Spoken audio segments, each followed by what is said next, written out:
All right, everybody. We're back revisiting a very depressing topic, and it is the topic of Andrew Callaghan of Channel 5 News, a very beloved channel among the left, being outed, alleged to be a sexual assaulter and rapist who would coerce a lot of femme-presenting people, mostly women, but a lot of femme-presenting people just generally, into sexual situations that were not comfortable for them without enthusiastic consent. Far from it. Now, a lot of people have said these are just allegations. At this point, most people have basically come around to believing them fully. I pretty much 100% believe them. I know somebody that he did a sussy against. That's all I'll say here. I did a whole video about this topic where I tell the backstory of the friend that I have that had a run-in with Andrew Callaghan, and let's just say it was very disturbing. And when I found out about this, I was like, nope, all these allegations are true, 100%. There's no shot these are lies. Like, I trust this person. They have no reason to lie. They have not come forward with some big public allegations. They haven't been referred to as, like, one of the big accusers. Like, this goes deeper than even, like, the big public accusers, okay? There is no denying this, at least from my perspective, but yeah. You see Chud Logic playing defense for him? Listen, Chud Logic is just DJ Mule, but with worse facial hair. Anyway, Andrew Callaghan apparently told Ethan Klein that he did have sexual contact with the women that accused him of rape and sexual assault.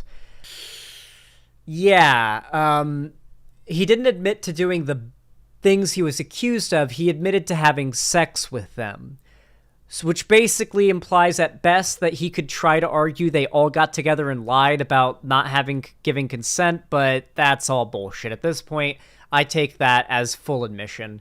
Anyway, I just got sent this in chat. It's from a small YouTube channel called Andrew Callaghan with 2,000 subs. This already has 126,000 views in 6 hours. It's called In Response, and apparently he put out a response. I'm curious to see. Please, just I hope he just owns up to everything. Just admit to everything and own up to it, dude. Please, just admit it all, own up to it. Let's go.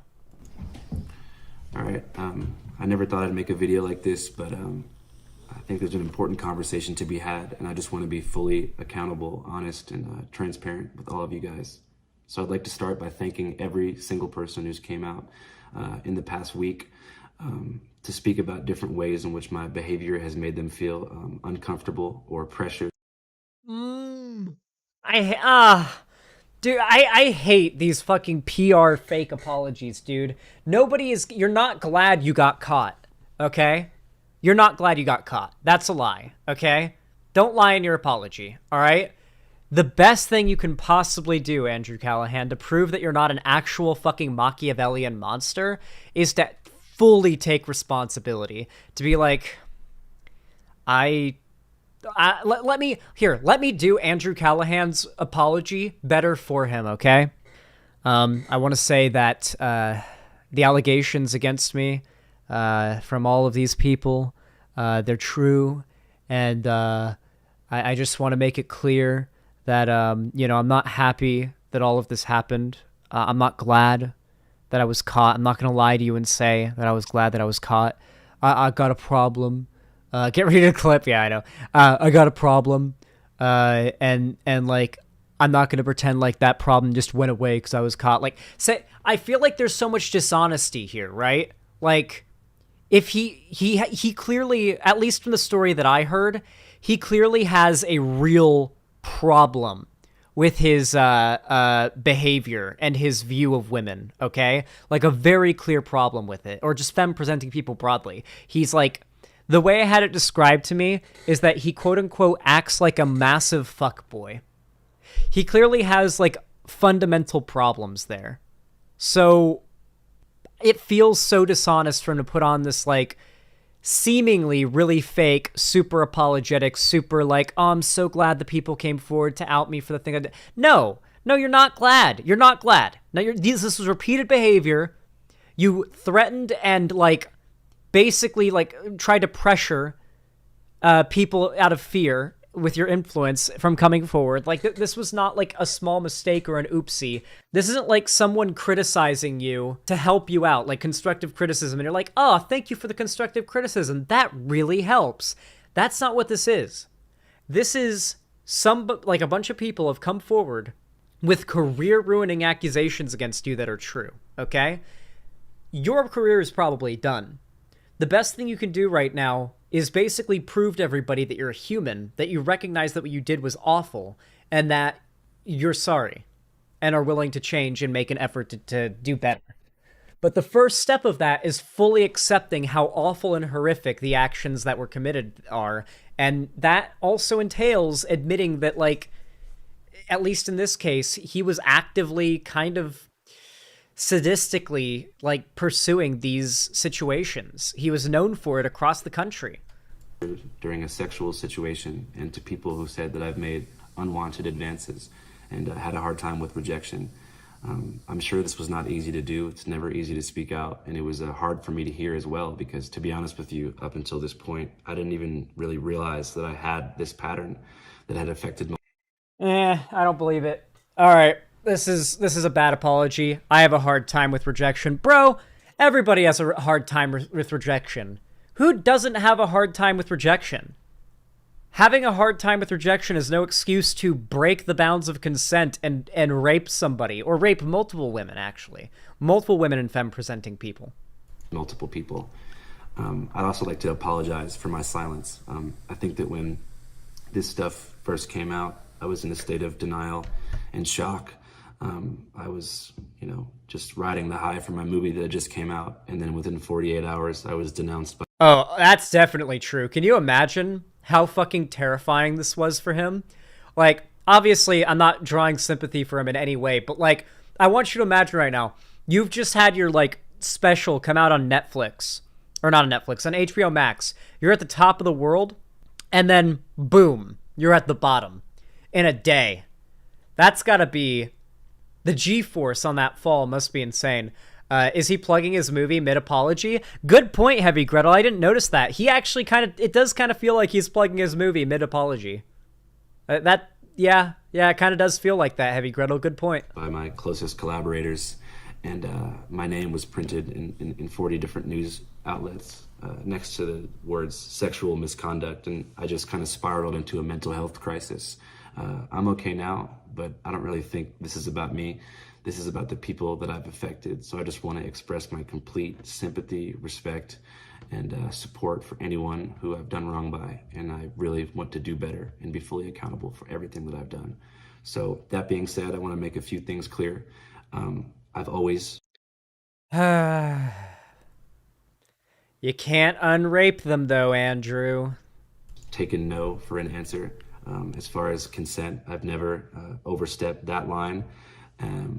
But, I think I want to have a more nuanced and important conversation about power. Yeah, at least he hasn't started talking about the Matrix, right? Dynamics, pressure, and coercion. Because, like Wait, I said, what? As far as consent, I've never overstepped that line. But, I think I want to have a more nuanced and important... He's denying it, dude. Okay, so here's what he's doing right now. He's basically saying, I'm sorry you feel that way. He's literally saying, I'm sorry you feel that way. This is an L. I'm calling this an L right now. Conversation about power dynamics, pressure, and coercion. Because, like I said, I think for a long time... I'm sorry, but, like, I'm literally friends with someone who told me their story, and, like, he explicitly broke bounds of consent in... Like, I'm sorry, he's just lying here about never breaking, like, never impeding over someone's consent. Like, no, that's just not true. Pushing the bounds of someone's consent, like, basically wearing them down till they say yes, that yes that you get after wearing them down is not consent. You stopped having consent the second that you got a no initially. I was behaving in a way that I actually thought was normal. I thought that, going home from the bar alone made you a loser. I thought that persistence was a form of flattery. Okay. And I thought that, okay, if at first somebody was reluctant, they're playing hard to get, just try harder. And if you think someone's feeling you... This is bullshit, okay? This is not an excuse for any of his behavior. I want to make that very clear here. But let me give a little bit of advice to people out there that he's trying to appeal to. He's trying to appeal to dudes out there that feel like all the pressure is on guys to make the first move or to initiate all the moves, and that they also, while also initiating everything, have to be careful not to go too far and to like test the water properly. He's trying to appeal to people who like overthink that and think that it's like this impossible thing to figure out whether or not the girl you're talking to wants to have sex with you. It's really, really not, okay? For starters, you don't have to be the one that initiates, okay? You don't have to be. All right. If that's not your thing, if you're bad at that, if you're worried that like maybe you'll be too pushy or you're just bad at like telling if a girl's flirting with you and you're worried that you might initiate or you might flirt with a girl who's not flirting with you and you misinterpreted it, just don't initiate anything. Only ever meet the girl at the same level she brings it to. That works. That's never gone wrong for me. Just let the girl in the situation lead if that's your concern. This is no excuse. Like, especially since I became a content creator, ain't no way I'm just gonna, like, pop into some girl's DMs and be like, hey. Like, no. That would not end well for me. You know, make a physical advance and see if they go with it. And I think that, especially I realized when so many young people, especially young men, rushed to defend me when this stuff first started coming out, that this type of sex pest behavior is normalized, and a lot of people think this stuff is normal when this is a very PR corporate, like very well written apology, like that's completely insincere from what I can tell. But he is making a good point here, but that doesn't change the fact this is a pretty insincere apology. He's already said, I'm sorry you feel that way, pretty much. I don't think that it is. And I think that I want to be fully responsible for not having a fluid understanding of consent and what enthusiastic two-way consent looks like. That being said, a lot of it's not that hard, bro. Like, it's not... Sorry, I'm yelling. I shouldn't yell because my window's open. It's not that hard. If a girl is willing, if there is any chance that a girl is willing to let you put your penis inside of her, she probably won't mind if you ask her, do you want to have sex with me? As opposed to just you assuming she does and, like, going for it. I feel like this is pretty, you know, logical. I don't know. Like, other things that have been said online about me are not true. A lot of things are missing really important contextual information. Okay, he's lying. He's a piece of shit. And I think would change people's interpretation of a lot of these situations, but I'm not here to invalidate anybody's lived experience. If you feel pressured, you know, that's just what it is. I hope that young people... Did you guys see the, one of the girls that he raped sent him a DM that his fan base tried to... Not even his fan base, but people were trying to claim that the DM was extortion, that, like, he was being blackmailed by one of the women, and that it was like a clue that maybe that this was all made up. But when you actually look at the DM that all these figures have been so reluctant to show, it's actually her DMing him saying, hey, could you please, now that you're really big and famous, could you please... Yeah, his lawyer said that, sorry. The DM was literally her saying, hey, now that you're all big and famous, could you, like, maybe send me some money for the therapy bills I have because you raped me? Like, that would be pretty cool if you do that. Nowhere does it say that she won't go to the police or go to public if he does that. It's literally just like, hey, here's an opportunity to make things right. And he did not respond. He ghosted her. He is not sorry. He does not want to make things right. He's sorry he was caught.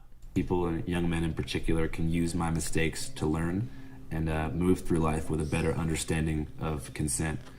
As far as what I have planned, I'm not really sure what comes next.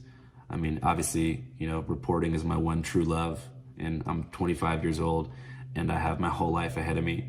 But I really think that I need to do some serious work on myself and figure myself out. God, he said the line. Oh my God, he's saying the stereotypical lines. Oh God, it's so bad. Start therapy sessions pretty much immediately.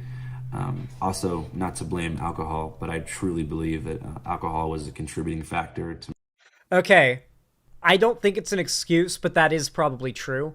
Most of the stories that I've heard about this, including the one that I have more of like I know the person quite well who was the victim of Andrew Callaghan in this question. He has a habit of being drunk and sometimes even high as well when this stuff goes down. So that's not an excuse, but I don't think he's lying about the being inebriated thing. To my poor decision making. Changes and I nothing. think alcohol in general has had a devastating impact on my life. So I think I'm going to make the decision to join the 12-step program for Alcoholics Anonymous. And during this journey into sobriety, I want to take a serious step back from public life. And like I said, figure myself out. And I hope that this reaches the ears. Oh yeah, he does have a lawyer as well. So this was probably at least approved by his lawyer for sure. This is most certainly a lawyer approved apology. Of anyone who's felt affected by me, I'd love to reach out to you, or you can reach out to me, even just for me to say I'm sorry and I really apologize and I appreciate you all. I also want to apologize to my closest collaborators, my friends, my family, and people who will have to wear this stain on their career forever. You guys don't deserve this, and I love you guys. That being said, hey, you know who probably feels like they have a bigger stain on themselves? The people who have come forward about you have received shit tons of like harassment and abuse because of it, and at best will now go down in history as victims of Andrew Callaghan.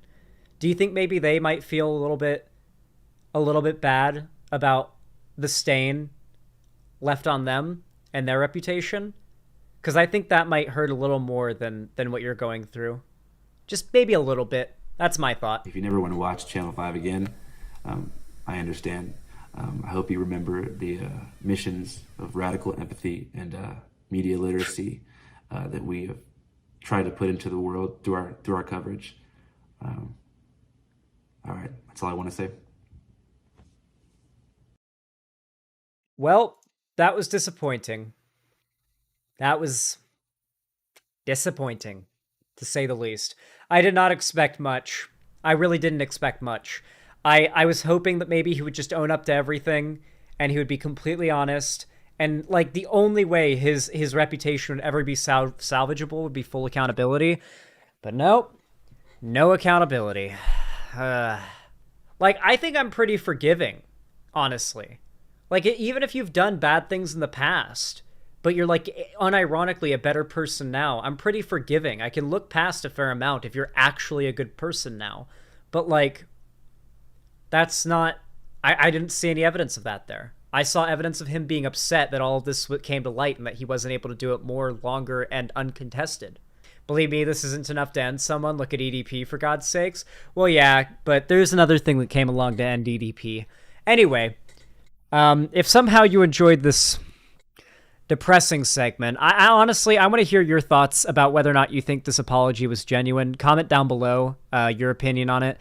Leave a like if you want to help out the videos, the channel, and my VODs, all that. It really does help me a lot more than I think you guys realize. You can also subscribe and ring the bell icon to turn on all notifications so YouTube tells you when I go live or upload a new video. And of course, if you want to see more from me on other platforms, you can follow all of my social medias, linked down below in the description, including my Instagram, Twitter, TikTok, fan Discord, etc. And of course, finally, if you want to support me financially to help me raise money for my move and raising quail and all that cool stuff, you can donate, subscribe, or gift a sub on my website, xanderhall.com/live, or you can click those buttons up there to do it, or you can support me through YouTube, Twitch, Streamlabs, Stream Elements, or Patreon.